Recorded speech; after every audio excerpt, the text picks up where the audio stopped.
lwakowu lwakuba bambi batya bamanyi tebabayinza okujja okubanona kale nze mbakiikiridde ali drone ziwamba boyi wange zijje zinone ensonga y'ebizimba okubisera oyinza kyogerako ki okubisera ali kino kimu kyeri mukwogerako essaawa eno Uganda wange nti ebizimbe omusolo batujjako mungi okitegedde banyini bizimbe babeera bagala sente za rent owulira kati bw'okwata bizinesi gy'olina mu luumu yo nojjako esente z'omusolo nojjako ezalambiro ate ne bano emisolo egisigadde ejeje tuba tutugenda kuvayo muganda wange okitegera tukoze transport okuva ewako okujja okukola kati njagala osooka ombuulire mazima ddala kiba kigenda tuyambira waffe abantu b'owansi yambuka waggulu mu upper town bakoze lwaki mu downtown lwakifa abataakoze man tunyigirizibwa okitegedde tunyigirizibwa naye wekibanga kiganye mukama kaza tukubeko bomu kicha musaba government obudde buno kyensaba government ekendeza omusolo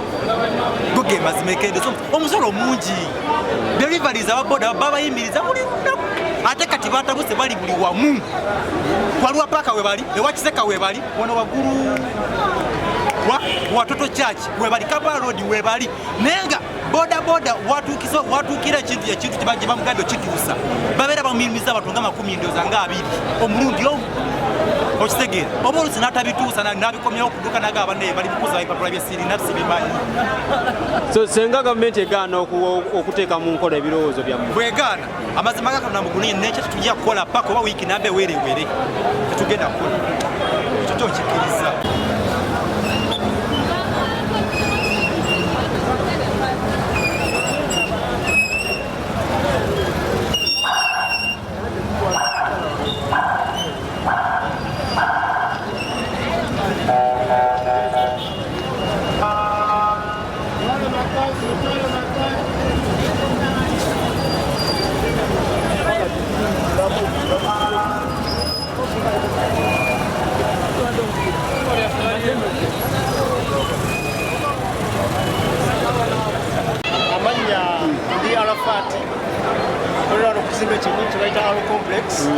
Nandi Basuubuzi ina nedduuka zomu ku basuubuzi abasasula omusolo bujogo tuto gwa income tax neka tusaawa zino bagala osasula omusolo gwa ifees omusolo gutali mutuufu ogutunyigiriza 18% ebikola mu supermarket wa supermarket asuula wano ekintu tugeze tukimusuubiza omutwalo gumu nasuula mu supermarket emitwalo 3 wasuula ekintu wano omutwalo gumu bakitunda ye emitwalo 3 yasobola okujakeza ifees nenga nsuubula ekintu emitwalo 1.8 nekitunda emitwalo 2 ng'olusi nkiribira kiriba wa neighbor wange so weesanga nga embeera omusolo gwennyini guli waggulu benti ali waggulu buli kimu kwegamba kinyigiriza muntu wa waasi nenga abasuubuzi okunyigirizibwa okwo kyekituleetedde okugamba nti leero katukole ki katuggalewo enkya yidi naye tugaye katuggalewo waki tufumesire ennaku 2 naye nga tulwaniridde abanaddako oba ekinaddako mu maaso so tusaba gavumenti etugirewo omusolo gwa ifees kale tusigaze ogwa income tax gwetubadde tusobola ng'ate nagwo olwedde gubadde waggulu nga gutulemye benti yennyini ab'ebizimbe nabo baagala kwongerako vaati oyo gwe baatukase nga buli woteekawo vaati nowa renti oba w'ekizimbe naye ayagala VAT n'asasula store naye ayagala VAT mwenna amala tuwa ababoda olwaliro emigugu ne batya n'ogitwala nga bamuyimiriza amusaba ifees owaboda tagimanyi ne kasoma gwe musa tagikola ki kasoma buli mwenna amwongerako nange sente kyabadde agula 15 n'akigula omutwalo ajja kuba takyasobola kuzungula so tusaba gavumenti etununde mu kino kyereeta kubanga kirabika nga kigenda tujja mu bizinesi baabu twava mu busomesa ne tujja mu busuubuzi naye n'obusuubuzi tulaba nawo buganye tugenda kuddayo ate gavumenti erina mirimu gyegenda ne babula zaffe tuzinyina n'emirimu era gyakola ki gyabalemu otuwa amannya Semugalafat mu kikubo Luka Alo Complex abasuubuzi balwawo kubanga ekyamazima ebizibu bibayinze tukoze okuteeseganya kwonna era nakati tukyateeseganya ne gavumenti nga kasiita nga ab'engoye nga ab'emivumba nga ab'omuceere nga ab'ebibiina ebirala byonna era ne tukkiriziganya wabeewo okwongera okukkaanya n'okuteesa ne gavumenti abasuubuzi bali ku pressure mpitirivu nti n'okulinda paka olwaleero okuviira ddala mu G77 bwe batusabira tubakkiriza okwekalakaasa ebbanga ddene ne tusuubizibwa ebive wa president nga tebituuka. PSST akulira Ministry ya Finance Permanent Secretary n'atusuubiza mu wiiki emu nga tatuusa. N'olwekyo abasuubuzi bwe beekamwana ne baggala enju zaabwe ffe nga Kasita tulina bwe tuyinza kubanenya. Ekyenjawulo kyokka nti olunaku ffe lwetwalangirira ate era nga lukyaliyo lwa 16 omwezi guno. Obanga section ey'abo abagaddewo Nabugabo Kikuubo n'abalala esobola okuba nga erabise bwetyo, twagala kubira gavumenti omulanga nti terinda kya 16 kubanga ekigenda okuvaayo gavumenti yeenenyanga yokka. Okulabula kwonna kukoleddwa, ebiwandiiko byonna bikoleddwa. Ffe nga Kasiita sikimenyawo wadde okiseeseetulamu n'akamu n'akettonde nti ffe twagamba nga ennaku z'omwezi 16 omwezi guno nga n'ensonga ezaweebwa si zaffe abasuubuzi mu bibiina byabwe ebyenjawulo be baatulagira abatukkiririzaamu nti tumalirize Easter eyaggwa, tumalirize Idi egenda okuggwa possibly nga 10.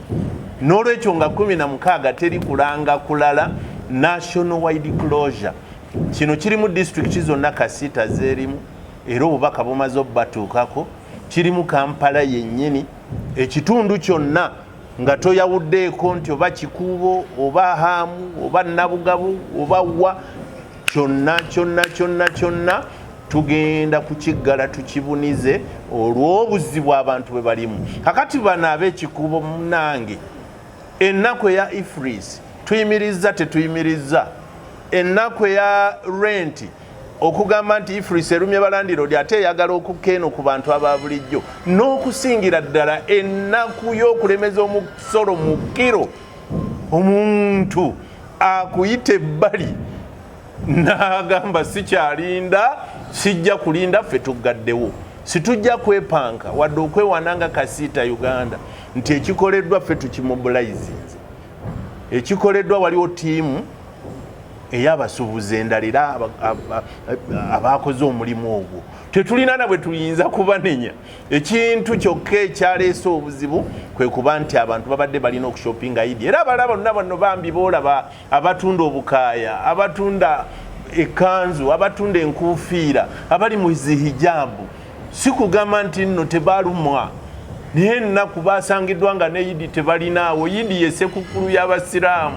Abadde talina bwayinza kukikola nga talinaawo. Ffe ensonga enkulu eyatugaana okwegattira ku lunaku olw'omunaana n'etutwala nga 16. N'olwekyo sirina weewunye kati omukyayi n'alibwa. Mu kiseera kino ye tabaawo nga mugwana entalo zammwe mumala ozimaliriza n'alyoka atandika n'atunda akabokisi n'atunda ekipiisi n'agenda embalala n'agenda mu biduuka byonna n'ajjula ate nga ye yakusuubuza okubira ddala eggwanju neyiwuna wonna we tugula n'okudda embaale n'endamunkekera gye tubisuubula yatuguza ate n'atuuka n'otugoba kagere ku kagere kasitoma gw'omala okuguza gwagoberera I buy you. N'olwekyo enkola eyo gavumenti ne bw'eneekola etya eteeka okuvaayo okumala ebizibu by'abantu. Kano nze ku lwange mu ndaba eyange kabadde nga kasiki. Embaga enkulu yanga 16 njagala kufukamirira kusaba gavumenti eno. Tukwegayiridde taata, kola ku nsonga z'abasuubuzi. Bwe kiba tewaliyo kikoleddwa pulezidenti n'otudooginga ebbanga lino lyonna abantu ne bakunoonya bakulabe n'obula. Kati olaba abantu bwe batandise otuyita mu nkwawa nga tebalina na guided leadership eri awo nti gy'ogenda okutuula naye oteese. Kati singa olwaleero oyagala kukaanya n'abasuubuzi onooyita buli omu eyagadde edduuka lye. N'olwekyo twetaaga kusaba gavumenti egumye institution zino eziwa ekitebwa nga bye tuteesa mu bissaamu mu nkola ORS. Olunaku lujja kukya ng'ekibuga tekikyaliko akikulembera nga buli omu kyasanga kyeyekolera. N'olwekyo twagala kusaba gavumenti bannaffe abagaddewo olwaleero situlina namaanyi gabanenya nti bava ku lunaku lwe twasalawo obulumi bubatta. Tubasaba busabi nti nga bwe bagezezzaamu nga kikola kakati nga 16 bonna zirolere fenna tujja kubeegattako abamu kufa ababadde baagala ennyo okufunayo akamere ka Idi ekkanzu ya Idi kuba obusobozi tebwenkana Idi ejja kuba yawedde teriyo kwekwasa kulala kwonna era tewali ayinza kuyimirira mu ffe nga bakazita nti atanenye gundi oba gundi olw'okuba yakoze olunaku lwaleero obulumi bumusukkirira n'asobola okubeera ng'akola kino. Mwebale nnyo. Ekifaananyi ndooza kimu ku byo oluusi tuba twagala bawa bujulizi nti twatuuse. Kati nze bw'oba wantumye okugenda okusinkana minisita bwe sizza ekifaananyi onomanya otya nti natuuse nonsindika nsindike Jeno Sali Musale namunkekeera bwe batankuba ebifaananyi onokakasa otya nti natuuse. Naye olwaleero ffe kye tusaba era ne kye tubadde tubagamba ti ne bw'onooba oyagala kusinkana pulezidenti ne bw'onooba oyagala kusinkana minisita oteekwa okuba akaakukulembera mu ngeri zonna. Ate akukulembera ajja kwekubya ekifaananyi n'oyo gwateesa naye ng'obujulizi gojja kitunulira bubi nti twekubya bifaananyi enkomerero ya byonna otuuke okubeera nga resolutions zoyagala mutuukeko tozirina. Tetwagala kwokya ggwanga lyaffe nti twekalakaasa kulyokya naye muffe buli omu abaako enkizo gy'asinga munne nti anaawandiika ekiwandiiko ye gundi ate anakyogerera ye gundi ate anaatereka akuŋŋaanya ebikozesebwa ye gundi. Kakati bw'onoogamba nti kwekubya bifaananyi kakati nabo luluno baluyingiddemu tujja kuluteesa teri ajja kutiisatiisa bakulembeze kubanga tolina bw'ojja kuŋŋamba nti buli musuubuzi yenna yeesitule agende gye tuteeseza naye twekubya ebifaananyi ebyo tudde tubakakase nti twatuuse era bino bye bagambe. Enjawulo ennene nnyo wakati waffe nga Kasita naddala tutuuza ebitongole byonna ate si ffe twalyagadde ennyo nti tusalewo bo kye baagala. Singa ffe twali twesalirawo olwaleero singa amaduuka n'agaffe bennyini ng'abakulembeze twagaggadde naye baatulagira nga 16 abamu ne batasobola gumiikiriza dutuusa ne basalawo olwaleero kye bakoze ffe tulina tetusobola kubanenya olw'okusoomozebwa okuliwo naye tubasaba nti ate beetegeke bwetegesi ku kijja bakitwegatteko zoolera emipiira. Naye mbakakasa omulanga gwaffe guganya okuwulirwa. Tumanyi nti gavumenti eno ewulira olulimi lumu lwa kwekalakaasa era essaawa yakakati wenjogerera abasuubuzi ffe tubalagidde nti bagamba tetulina kyakkola wabula mwe mukole kye mulaba abasuubuzi ne batandika okuggala amaduuka gaabwe. Kakasa tutandise leero ng'ennaku z'omwezi 8 era tugenda kusigala nga tukikola lutiini. Emiwendo egy'ebintu gyeyongedde. Lwaki? Lwakuba nti n'abantu banyigiriziddwa nnyo ekimala mu kusolozebwa emisolo. Emisolo giri waggulu nnyo. Amawanga agatugulangako nga Kenya, Congo, Tanzania, Rwanda n'amawanga amalala wano mu Afrika tegakyatugulako kubanga emisolo gyaffe gyasukka giri waggulu nnyo. Import duty eri ku 35, amawanga amalala gali ku 20, amalala gali ku 25. Bw'otunuulira VAT abalala bali ku 16, 15, 10, ife tuli ku 18%. Kati baleese akuuma ke bayita IFRIS, physical sitting, bagireese naye nga abasuubuzi be bagireeterako amazima tufu tetwasoma. Okusoma kwaffe kuli wansi nnyo.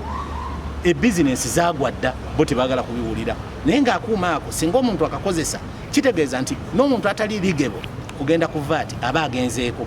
Kati ffe tukubira omulanga abasuubuzi mwe nawe muli nti mwetaaseeko omulimu gwammwe gugenda gusaanawo. Teri muntu ayinza kukozesa kuuma ako n'asigala waggulu. Uchumi yagwa, Shoprite yagwa, Taskies yagwa, zonna supermarkets ennene zonna zize ziggwa nga zisaanawo lw'oko 16 twagambanga ennaku z'omwezi 8. Kati abalangirira 16 ebadde diversion okutulemesa. Kyova olaba tugambye katukikole nga tulina mu kasizoni ka Idi bakakase nti tulina obulumi obutagambika. Obulumi butuli ku magumba teri yalangirirako 16. Abo abakikola bali ku byabwe naye bw'ajja ng'alwanirira busuubuzi ajja twegatteko tutambule tewali buzibu. Amaduuka gano singa gagenda maaso nosigala ne magali.